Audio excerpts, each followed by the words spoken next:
kadang-kadang kita tak sedar duit habis. So ini ada satu tip cara lama bagaimana kita nak uruskan perbelanjaan kita dengan cara guna sampul atau envelope. Sebelum itu, save dulu video ni untuk wujudkan dan sharing anda masa depan. Cara lama juga sebenarnya berkesan. Kadang-kadang susah nak kawal diri kita kan berbelanja. So bagaimana nak buat? Bila dapat gaji, kita masukkan duit kita yang nak guna tu dalam envelope. Asingkan. Envelope ni adalah untuk makan. Envelope ni adalah bayaran untuk minyak. Envelope ni adalah untuk shopping. Envelope ni pula ataupun sampul ni untuk komitmen. Alah, envelope tu mungkin kita boleh guna duit sampul raya. Hari tu kan hari raya.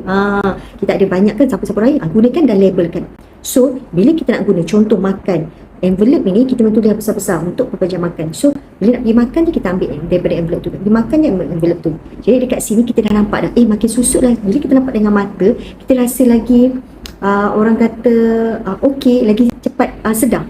Jadi kita akan beringat untuk tak habiskan duit. Kita akan ingat, lagi berapa hari ni baru nak dapat gaji. So kita boleh manage diri kita. So bila sampul tu duit dalam dah habis, maksudnya limit pun dah habis lah. Simple tapi sangat membantu supaya kita tak overspend, supaya kita tak lebih dalam berbelanja. Dan kita ni rasa duit banyak sebab duit tu dalam satu bank account. So bila buka je bank account, nampak beribu-ribu, banyak lagi ni boleh guna. Tapi rupanya dia dah ada dah kegunaan dia. Tu sebab senang, keluarkan, masukkan dalam envelope. Boleh cara lama.